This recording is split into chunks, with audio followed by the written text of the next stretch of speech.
వెంకటేశ్వర స్వామి హిందువులకి కలియుగ దేవుడు. ఒక నమ్మకం, ఒక విశ్వాసం. అందుకని ఎప్పుడు కూడా అందరూ నమ్మేది, ఎవరైనా వెంకటేశ్వర స్వామికి అపచారం తలపెడితే నెక్స్ట్ జన్మలో కాదు ఈ జన్మలోనే పనిష్మెంట్ ఇస్తాడని. అలాంటి వెంకటేశ్వర స్వామి వితరణ చేయడం కోసం కడాన ప్రసాదాల్లో కూడా మీరు నేను ఏదైతే చెప్పానో అలాంటి ముడి సరుకులు ఏవైతే వాడారో ఇవన్నీ నాసిరకం కాకుండా అపవిత్రమైన ముడి సరుకులను వాడారు. ఆ విషయమే ఈరోజు టీటీడీ కూడా ఎంక్వైరీ చేసినప్పుడు, టెస్టులు చేసినప్పుడు బయటపడిన వాస్తవానివి. ఇలాంటి దుర్మార్గుల్ని ఏం చేయాలో నాకైతే అర్థం కావడం లేదు. ఓసారి బాధ, ఆవేదన ఉంటుంది. కక్కుర్తికి కూడా అద్దులుంటాయి. కక్కుర్తి కూడా అద్దులు లేకుండా ప్రవర్తించి అంటే మేము ఏమైనా చేస్తాం అనే అహంభావంతో ముందుకు పోయారు. అందువల్లనే ఇలాంటి సమస్యలన్నీ వచ్చాయి. ఇక్కడే కాకుండా మీరు చూశారు, తిరుమల పైన ఎంత మొత్తం శానిటేషన్ దెబ్బతీశారు, ప్రసాదాలు దెబ్బతీశారు, అన్నా క్యాంటీన్ దెబ్బతీశారు. కడాన వెంకటేశ్వర స్వామిని తీసుకుపోయి పెళ్లిళ్ళు, పేరంటాలుంటే అక్కడ కూడా ఊరేగించే పరిస్థితికి వచ్చారు. నేను ఆ రోజు కూడా తప్పు పట్టాను. రాజకీయ ప్రయోజనాల కోసం ఒక వెంకటేశ్వర స్వామిని వాడుకోవడం కరెక్ట్ కాదు. ప్రజలందరూ కూడా, హిందువులందరూ కూడా జీవితంలో ఒక్కసారైనా వెంకటేశ్వర స్వామి దగ్గర రావాలి, దర్శనం చేసుకోవాలి, అదే మరి వారి కోరికలని చెప్పుకోవాలని చెప్పి వస్తారు. అలాంటి నమ్మకమైన ప్లేస్ ని మారించడం చాలా దుర్మార్గం. ప్రక్షాళన ప్రారంభించాం. ఇప్పటికే చాలా వరకు ఇంప్రూవ్మెంట్స్ వచ్చాయి. దీన్ని లాజికల్ గా తీసుకెళ్తాం. ఏవైతే మాకు ఆధారాలు దొరికితే అలాంటి వాళ్ళపైన కఠినమైన చర్యలు కూడా ఉంటాయి. ఎవరైనా సరే తప్పు చేస్తే శిక్షించాల్సిందే. దానికి కూడా దోహదం. ఇంటి వద్ద తిరుమల సెట్ వేసి చాలా విన్యాసాలు చేశారు. విన్యాసాలు చేసి పైశాచిక ఆనందాలు పొందారు. అందుకే నేను చెప్పింది ఏంటంటే, ఈ రోజే కాదు చాలా రోజులు భక్తులందరూ మనోభావాలు దెబ్బతిని చాలా మంది చాలా విధాలుగా బాధపడ్డారు. అందుకే మీరు నేను నిన్న కూడా చెప్పాను, ఎప్పుడు నా లైఫ్ లో ఇంత పెద్ద ఎత్తున గెలుపు రాలేదు. దానికి కారణం ఇలాంటి విషయాలన్నీ కూడా ప్రజల్లో ఒక చైతన్యం తీసుకొచ్చాయి. ఒక మాటలో చెప్పాలంటే ఒక రెవల్యూషన్, ఒక సైలెంట్ రెవల్యూషన్ వచ్చింది. దాని ఫలితమే నేను ఎలక్షన్ రిజల్ట్స్. ప్రసాదంలో జంతువశేషాలు వాడడం మీద ఏమైనా ఎంక్వైరీ ఏమైనా చేస్తున్నారు? మీకు ఈ రోజు వచ్చిన రిపోర్ట్ లో ఎవిడెన్స్ వచ్చాయి.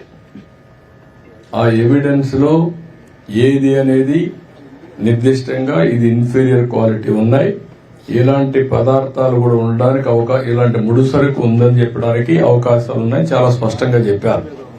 కొంతమంది ఇప్పటికే పారిపోయారు. ఇప్పటికే అందరినీ డిస్కంటిన్యూ చేసి పవిత్రమైన నెయ్యి తీసుకొచ్చాం. అది కూడా టోటల్ ప్రాసెస్ లో పెట్టారు మన వాళ్ళు. దానివల్ల క్వాలిటీ కూడా గణనీయంగా పెరిగింది. భక్తులు కూడా హ్యాపీగా ఫీల్ అయ్యే పరిస్థితికి వచ్చారు. దీన్ని ఇంకా నెక్స్ట్ లెవెల్ కట్ చేసే పోలు తీసుకెళ్తాం. పాతవన్నీ కూడా ఏ విధంగా యాక్షన్ తీసుకోవాలో యాక్షన్ తీసుకుంటాం. ఎవరు చేశారు, ఏం చేశారు అవన్నీ కూడా యాక్షన్ తీసుకుంటాం. తిరుమల తిరుపతికి సంబంధించిన వెంకటేశ్వర స్వామికి సంబంధించిన లడ్డు అనేది ఎంత ప్రసిద్ధి కాంచిన లడ్డు అంటే, దానికి సంబంధించిన లడ్డు తయారీలో వాడే ఈ నెయ్యి కానీ వాడే ఇంగ్రీడియంట్స్ కానీ ఇవన్నీ కూడా దశాబ్దాలుగా జరుగుతూ ఉన్నాయి. ఇవన్నీ ప్రొక్యూర్మెంట్ ప్రాసెస్ అనేది ఇదేం కొత్తగా ఎవడు వచ్చి చేసేది ఏమీ లేదు. ఎవడు కొత్తగా దాంట్లో ఏలు పెట్టేది లేదు. రొటీన్గా జరిగే ఈ కార్యక్రమం, ఈ 6 నెలలకు ఒకసారి రొటీన్గా జరిగే కార్యక్రమంలో ఎవరు L1గా వస్తారో వారికి ఇస్తారు.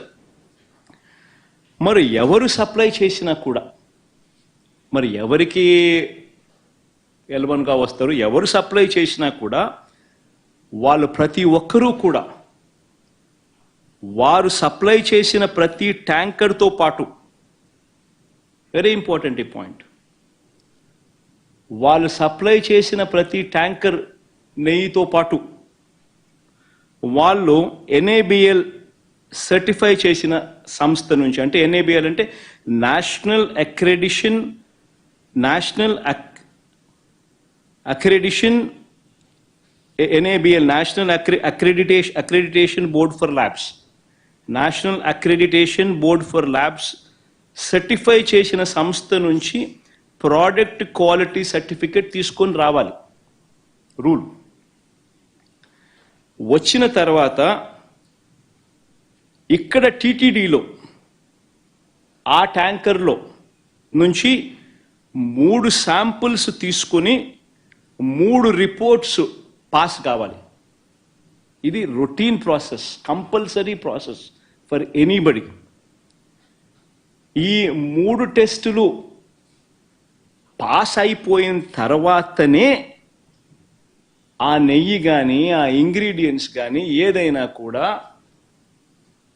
ప్రసాదంలో వాడడానికి టీటీడీ వాడకంలోకి తీసుకుని వచ్చేదానికి బండిని ముందుకు పంపిస్తారు. లేకపోతే vehicle it self will not even go forward. లేకపోతే అసలు ముందుకు కూడా పోదు.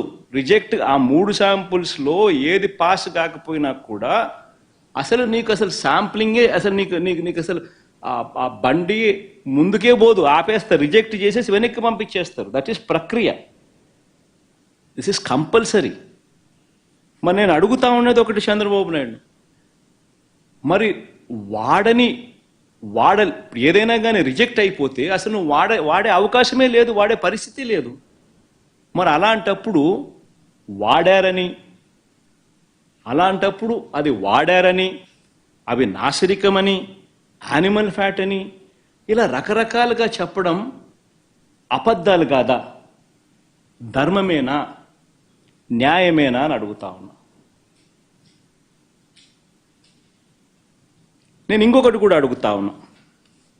ఈ మాదిరిగా ఈ 3 సార్లు ఈ క్వాలిఫై అయిన ఈ నెయ్యి సప్లై చేసే సంస్థ కానీ, ఈ క్వాలిఫై అయిన ఈ సంస్థలు ఎవరైతే ఉంటారో వాళ్ళు national accreditation boards for labs నుంచి సర్టిఫై చేసిన సంస్థ నుంచి ప్రోడక్ట్ క్వాలిటీ సర్టిఫికెట్ తీసుకుని రావడమే కాకుండా ఆ తర్వాత ఇక్కడ టీటీడీలో 3 శాంపుల్స్ తీసుకుని 3 రిపోర్ట్స్ మళ్ళీ పాస్ అయితేనే ఇవి వాడకంలోకి తీసుకొని వస్తారు. మరి అలాంటప్పుడు ఈ కార్యక్రమం కూడా ఇదేదో కొత్తగా ఇప్పుడు జరిగేది కాదు. ఈ ప్రొసీజర్ కూడా ఈ రకంగా 3 శాంపుల్లు తీసుకోవడము, ఈ రకంగా 3 శాంపుల్స్ పాస్ అయితేనే దీన్ని వాడకంలోకి తీసుకొని రావడం, ఇవన్నీ కూడా కొత్తగా ఇప్పుడు తీసుకొచ్చినటివి కాదు. ఇవన్నీ కూడా దశాబ్దాలుగా ఉన్నటివి ప్రక్రియ, ప్రాసెస్. చంద్రబాబు నాయుడు గారి హయాంలో 2014 నుంచి 19 మధ్య 14 నుంచి 15 సార్లు రిజెక్ట్ చేసినారు. ఏ మాదిరిగా 14 to 15 times చంద్రబాబు నాయుడు గారి హయాంలో రిజెక్ట్ కూడా చేశారు. ఈ మాదిరిగా మన హయాంలో వైఎస్ఆర్సీపీ హయాంలో కూడా 18 సార్లు ఇది ఇలా రిజెక్ట్ చేసినారు. 18 times. తప్పేమీ కాదు, ఇంకా సంతోషపడాలా. ఒక బ్రహ్మాండమైన ప్రాసెస్ ఉంది. ఆ ప్రాసెస్ ఎంత గట్టిగా పనిచేస్తూ ఉంది అని అంటే ప్రతి ట్యాంకరు వచ్చిన తర్వాత 3 సార్లు ఆ శాంపుల్స్ టెస్ట్ చేసి దాంట్లో ఉన్న పదార్థాలను 3 శాంపుల్స్ దాన్ని టెస్ట్ చేసి 3 టెస్టులు పాస్ అవుతేనే దానికి యాక్సెప్ట్ చేస్తూ లోపలికి పంపించే కార్యక్రమం చేస్తారు అన్న ఒక మంచి రోబస్ట్ ప్రాక్టీస్ అనేది ఏదైతే ఉందో ఆ రోబస్ట్ ప్రాక్టీస్ను దాన్ని నువ్వు బ్రహ్మాండమైన ప్రాక్టీస్ ఉంది అని చెప్పి సంతోషపడాల్సింది పోయి, గొప్పగా ప్రాక్టీస్ ఉందని చెప్పి ప్రపంచానికి చెప్పాల్సింది పోయి, మనం చేస్తూ ఉన్న పని ఏమిటి? అబద్ధానికి రెక్కలు కడతా ఉన్నాం, జరగనట్టుగా చెప్తా ఉన్నాం. ఏకంగా చంద్రబాబు నాయుడు గారు అనే వ్యక్తి నాసిరకమైన పదార్థాలు వాడేశారని, యానిమల్ ఫ్యాట్ గీకు బదులు కూడా వాడేశారని, లడ్లు తయారైనాయని భక్తులు తినేశారని, ఎంతటి దారుణమైన అబద్ధాలు ఆడడం ధర్మమేనా అని అడుగుతా ఉన్నా. ఈ మాదిరిగా నిజంగా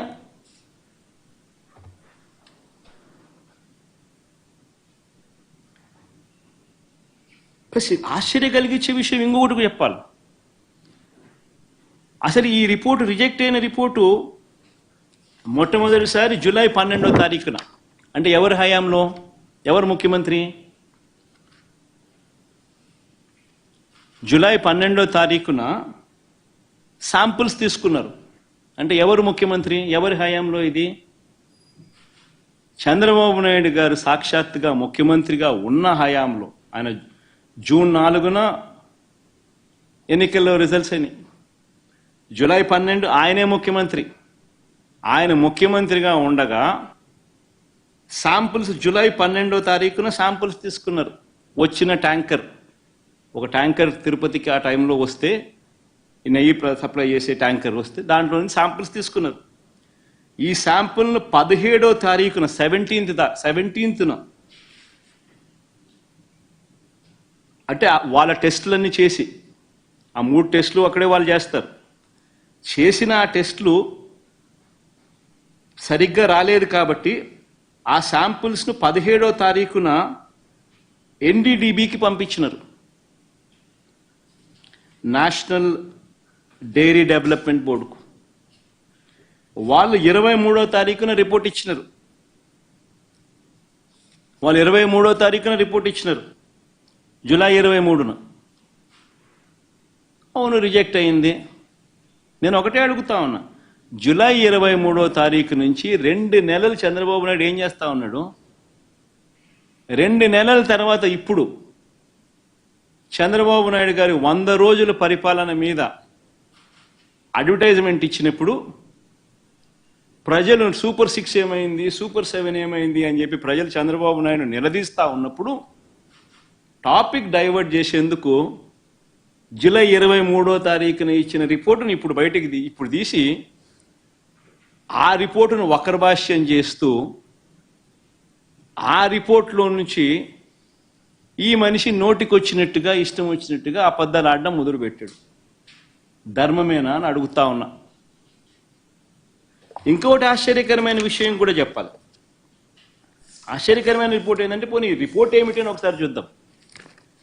ఇది రిపోర్ట్.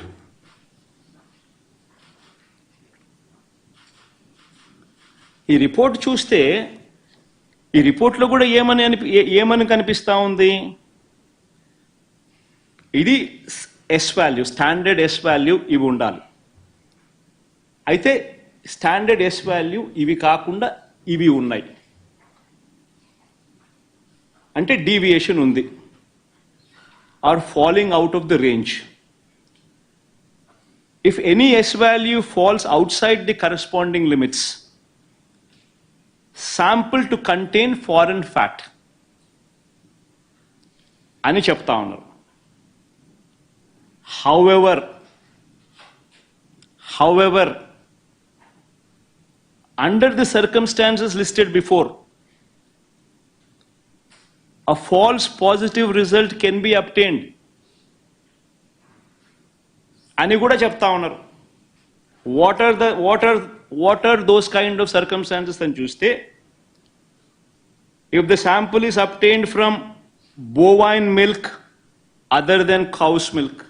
ఇప్పుడు ఆపరేషన్ లేకుండానే మోకాళ్లకు ప్లాస్మా ట్రీట్మెంట్. మీ ఆర్థోపెటిక్ సమస్యలన్నిటికీ రోబోటిక్ టెక్నాలజీ ద్వారా తక్కువ ఖర్చుతో శాశ్వత పరిష్కారం. ఫ్రీ కన్సల్టేషన్, ప్రతి ట్రీట్మెంట్ పై 20% డిస్కౌంట్. ఈ ఆఫర్ కొద్ది రోజులు మాత్రమే. త్వరపడండి. V9 hospitals 9281465842.